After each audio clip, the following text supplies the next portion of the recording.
This isn't some thriller I watched on TV, this happened to me. It's the story of how, at 74 years old, I was forced to remember that history isn't just something you read in books. The smell of lemon polish and old paper was gone, replaced by the bitter odor of shattered wood and stale beer. I was sitting on the one remaining upright chair in my study, the grandfather clock my Eleanor had bought me for my 50th birthday lying face down on the floor like a felled giant. Its glass face was a spiderweb of cracks, and one of its finely carved hands, the minute hand, had been snapped clean off. They'd done that last, a final, sneering act of vandalism before they left. The boy, the one they called Rico, had looked me right in the eye, his smile a flash of white in the dim light. "Time's up, old man," he'd said, before his friend kicked the clock over, the crash echoing the splintering of my world. They wanted my home, this quiet Brooklyn brownstone where I'd lived for 45 years, and they thought breaking a tired, old man was the easiest way to get it.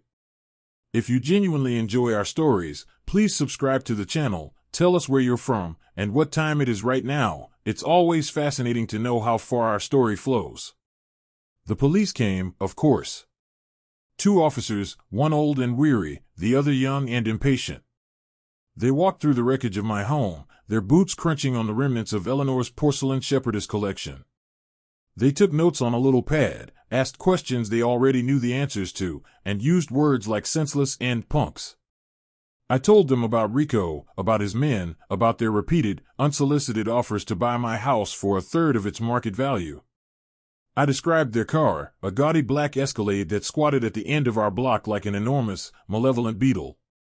The older cop, a man named Miller, sighed and rubbed the back of his neck. "We know who they are, Mr. Pendelton," he said, his voice heavy with resignation. "Knowing and proving are 2 different things. These guys are slick. No one on this block will testify. They're all too scared." His partner just stared out the window, eager to leave. They promised to file a report, to increase patrols, and then they were gone, leaving me alone in the violation. That was the first true betrayal, the quiet admission of impotence from the very people meant to protect you. The system had failed. The second betrayal cut deeper. As I was sweeping up the first of many piles of glass and debris, my neighbor from across the street, a young freelance graphic designer named Kevin, came over. He was carrying a 6-pack of craft beer, his face a mask of practiced sympathy. "Art, my God," I heard the commotion. "I can't believe this happened. Are you okay?" He'd been so friendly since he moved in 2 years ago, always offering to carry my groceries or shovel my walk in the winter. I'd seen him as a sign that the neighborhood wasn't entirely losing its soul. I'd told him stories about the block, about how things used to be.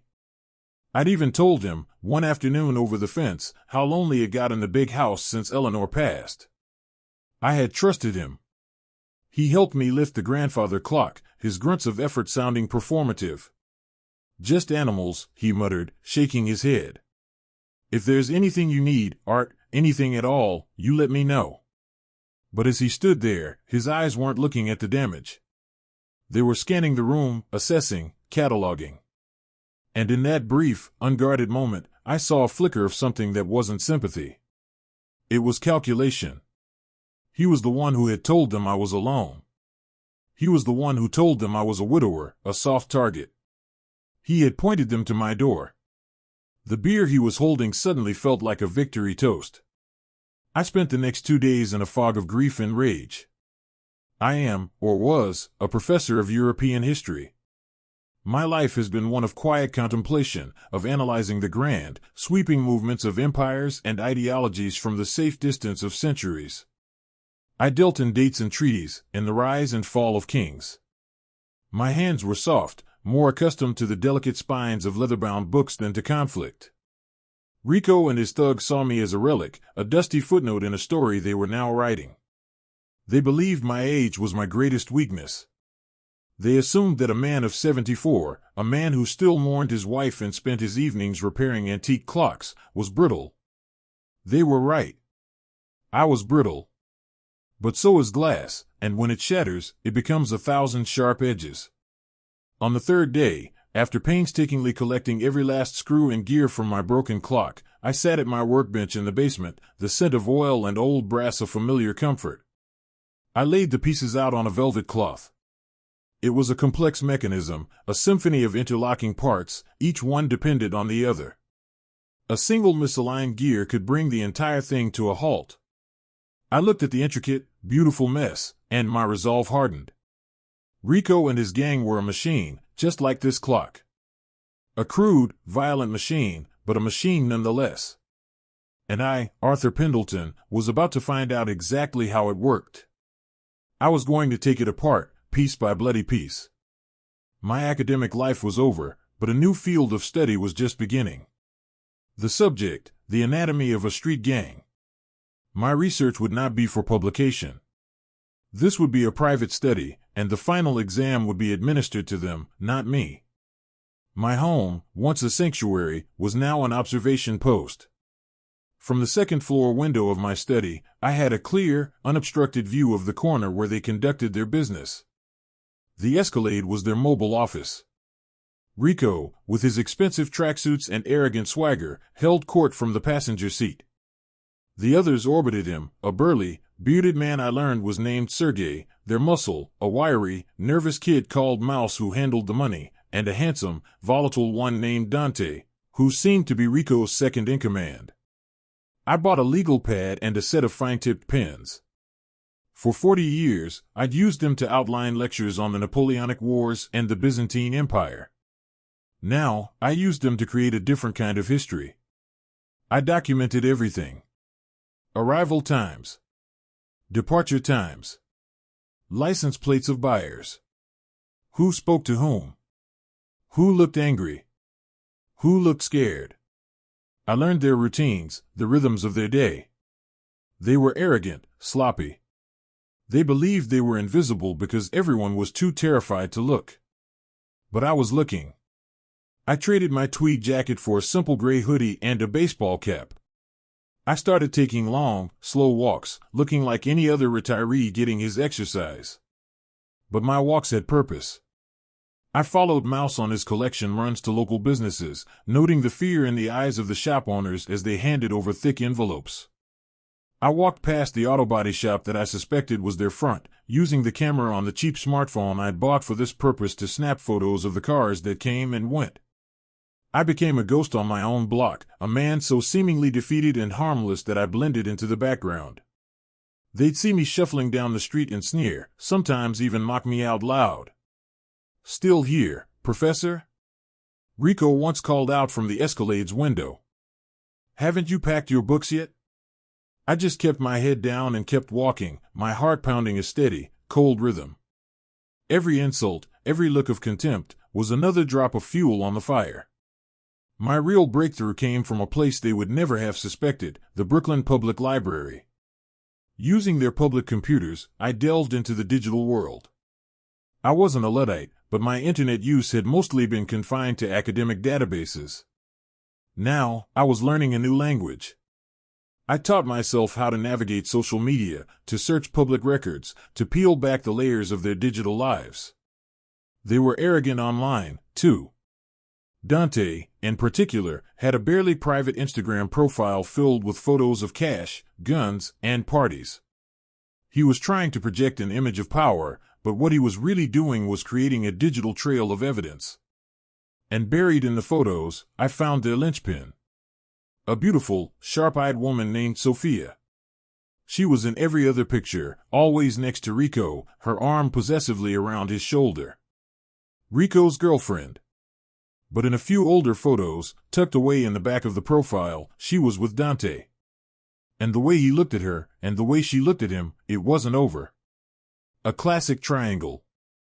It was a story as old as Helen of Troy, a fault line running right through the heart of their little empire. Now, I just needed to figure out how to trigger the earthquake. And as I sat there, the quiet hum of the library around me, I felt a grim satisfaction. They had kicked over a clockmaker's masterpiece, and now the clockmaker was going to see what made them tick. My first move was psychological. It had to be subtle, a whisper of doubt that could curdle into paranoia. I needed to exploit the Dante-Sofia-Rico triangle, but I couldn't afford to be traced. My nephew, a well-meaning but insufferable tech guru from California, had once insisted on showing me the wonders of AI voice cloning software. He demonstrated by making a perfect replica of my voice say a string of obscenities, which he found hilarious. I had dismissed it as a pointless novelty. Now, it was about to become my first weapon. It took me a week of painstaking work at the library, using a burner email address and a public Wi-Fi network that was miles from my neighborhood. I found a video Dante had posted online, a short, boastful clip of him bragging about a recent score. His voice was clear. I isolated a few dozen words, feeding them into the software until I had a decent, if slightly robotic, replica of his vocal patterns. It didn't need to be perfect, it just needed to be close enough to plant a seed of poison. Next, I needed the right words. I spent 2 days observing Dante. He had a tell. Before he approached Rico with any kind of news, he'd rub his thumb and forefinger together, a nervous habit. He was ambitious, but also terrified of his boss. My script had to sound like something Dante might say in a moment of weakness, a secret confession. I settled on 5 simple, devastating words: he's getting sloppy. It's our time. I used the AI to generate the audio file, a 2-second clip of Dante's cloned voice speaking my treacherous script. The final piece was the delivery system. I purchased a new burner phone, the cheapest I could find, from a bodega in a different borough, paying in cash. Using that phone, I would send the audio clip to Rico in the middle of the night, an anonymous message from a blocked number. A ghost whispering betrayal in his ear. The night I chose was a Tuesday. I'd noted from my surveillance that Tuesdays were when they moved their product, a high-stress night that would leave Rico's nerves already frayed. I sat in my dark study, the only light coming from the phone screen. My hands, usually so steady when reassembling the delicate escapement of a clock, were trembling. This was no longer academic. This was real. I took a deep breath, attached the audio file, and pressed send. Then I powered down the phone, removed the SIM card and battery, and walked 10 blocks to drop the separated components into 2 different storm drains. There was no turning back. The effect was immediate and profound. The next morning, the atmosphere on the corner was thick with a tension I could feel from my window. Rico arrived late, his face dark and drawn. When Dante approached the Escalade, Rico didn't open the door. He rolled the window down just a few inches. Their conversation was short, sharp, and violent. I couldn't hear the words, but I could see the gestures. Rico's fist slamming on the dashboard. Dante recoiling as if struck, his face a mixture of confusion and fear. He kept shaking his head, pleading his case, but the damage was done. For the rest of the day, Dante was on the periphery, ostracized. Rico had Sergei ride with him instead. The machine was starting to grind. The first gear was misaligned. I watched them, a cold knot of satisfaction in my stomach. It was working. They had brought chaos into my house, and now I was returning the favor, injecting it directly into the heart of their organization. While the psychological seeds were sprouting, I moved on to the next phase, logistics and finance. A gang like Rico's runs on 2 things, fear and money. I was already working on the fear. Now it was time to attack their cash flow. Mouse, the nervous money man, was the key. He was methodical, a creature of habit. I had tracked his collection route. At the end of the day, he didn't take the money to a bank. He took it to the auto body shop, Rico's Rides. My photographs had shown that while the front of the shop was a legitimate, if failing, business, the back was something else entirely. It was their fortress, their counting house. But every fortress has a flaw. Mine was an old, forgotten map from the Brooklyn Borough Archives, which I'd accessed online. It was a sanitation and utilities map from 1923. My own brownstone was nearly a century and a half old. I knew the value of understanding what lies beneath the surface. The map showed that the building housing Rico's Rides shared a cellar wall with the derelict, boarded-up bakery next door. The bakery had been empty for at least a decade, a crumbling ghost of a building that everyone ignored. Everyone but me.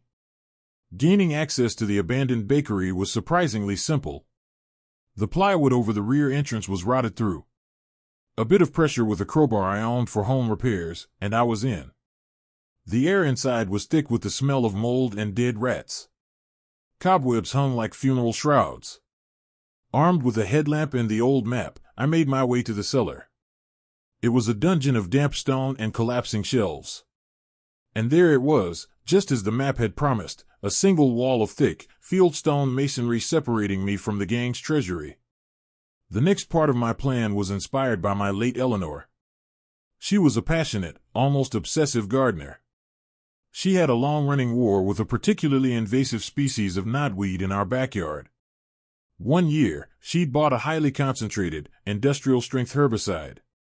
It was a viscous, oily liquid with a smell so foul and persistent that a single drop on your clothes would render them unwearable. She'd called it her weapon of mass destruction. I still had 2 full canisters of it in the garden shed. Over the next 3 nights, I worked in the bakery's cellar. I was a 74-year-old man drilling through stone with a hand-powered auger, a tool older than I was. It was slow, agonizing work. My muscles screamed in protest.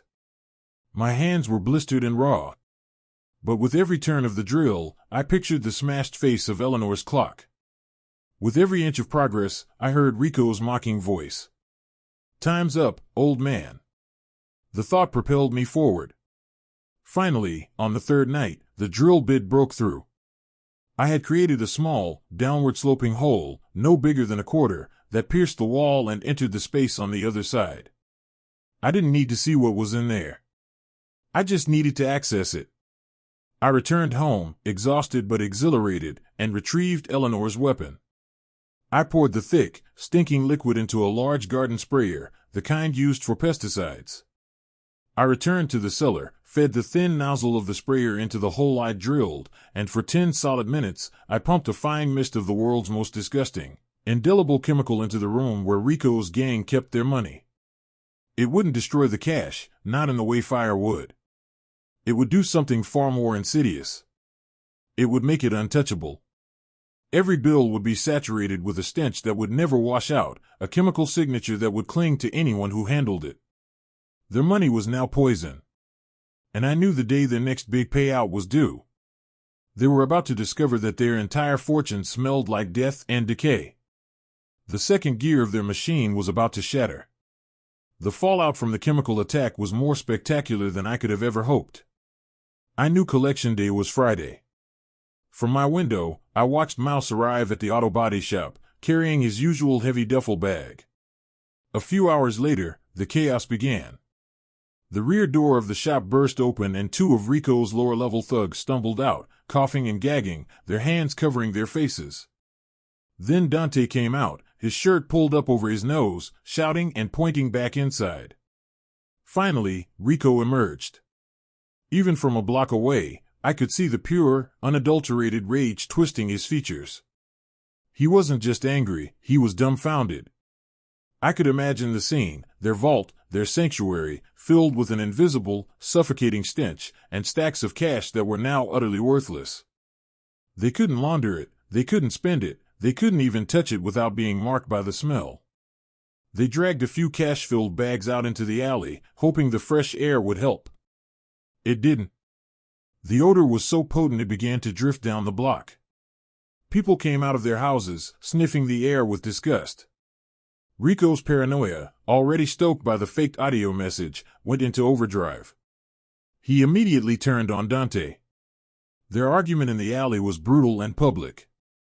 Rico was convinced it was an inside job, that Dante had used some kind of chemical bomb to ruin the money and make his move. Dante, utterly bewildered, tried to defend himself, but his pleas only sounded like the lies of a guilty man. Rico shoved him against the brick wall, screaming in his face. It was a fatal crack in their leadership, visible to the entire neighborhood. Fear is a currency, and for the first time, people saw that Rico's empire was vulnerable. They saw a leader who was losing control, screaming at his own men in a cloud of garbage-scented air. The respect he commanded was evaporating with every shout. He had lost his money, and now he was losing his authority. This was the moment to engage the final phase of my plan.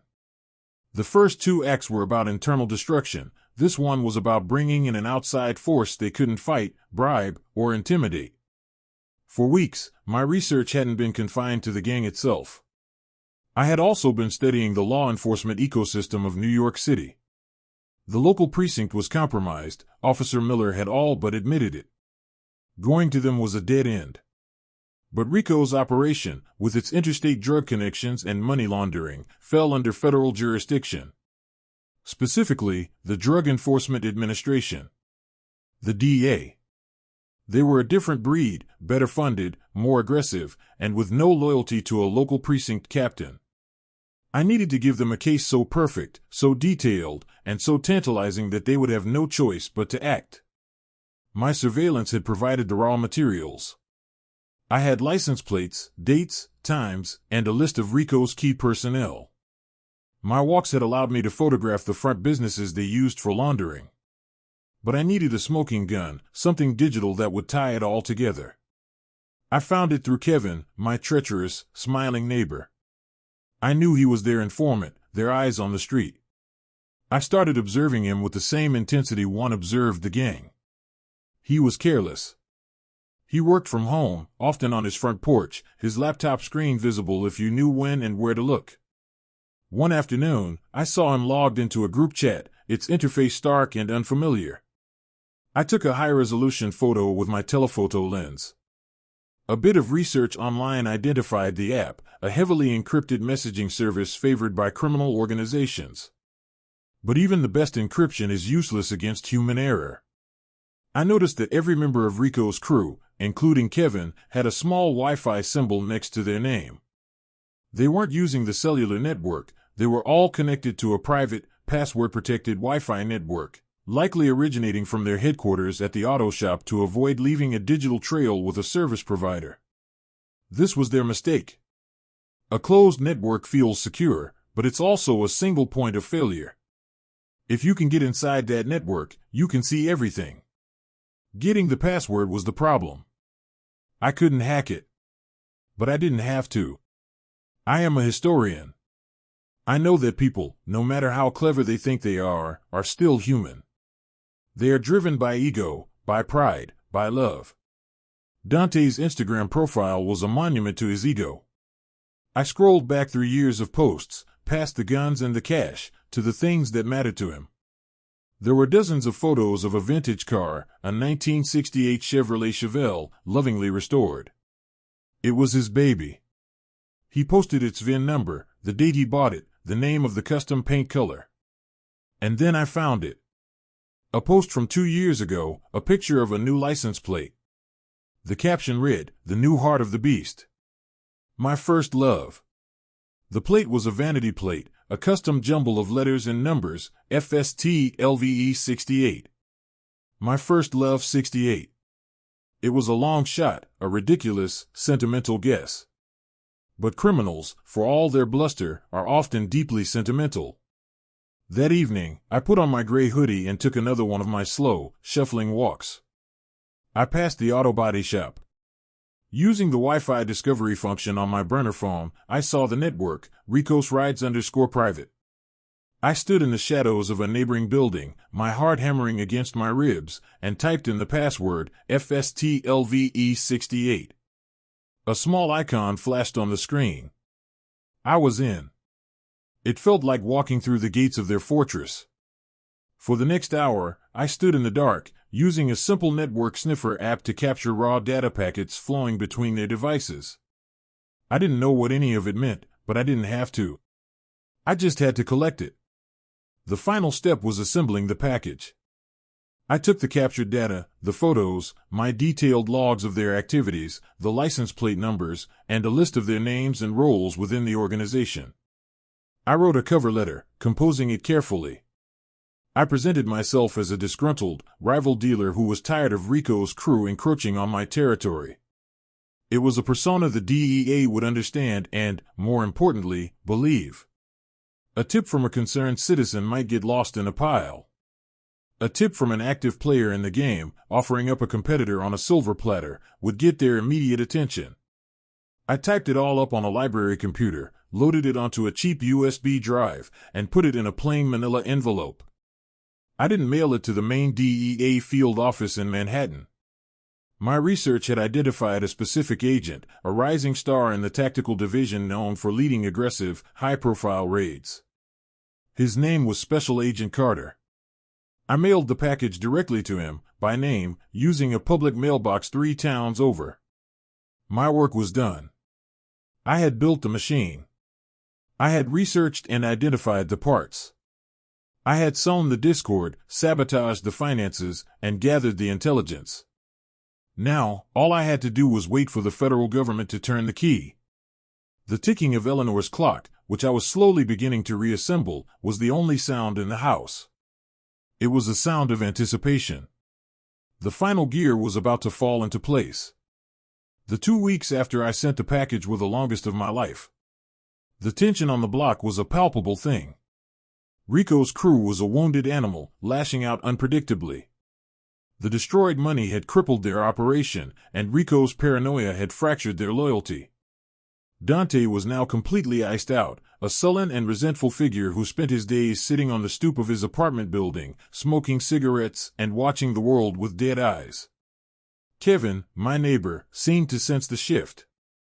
He stopped his friendly waves, his face pale and anxious whenever he saw me. He knew the ship was sinking. I, on the other hand, maintained my routine. The harmless old man, the ghost of the neighborhood. I took my walks. I tended Eleanor's roses. I spent my evenings at my workbench, meticulously cleaning and repairing the delicate brass gears of my grandfather clock. The work calmed me. It was a process of restoration, of taking something broken and making it whole again. It was a mirror of what I was doing to my life, to my home. Then, on a Thursday morning, it happened. It started not with a bang, but with a series of quiet, unnatural events. The sanitation trucks that were usually so noisy at 6 a.m. never came. The usual flow of commuter traffic at the end of the block was being discreetly rerouted by men in plain clothes. I was at my study window, a cup of tea in my hand, when the first black Suburbans appeared. They didn't have sirens.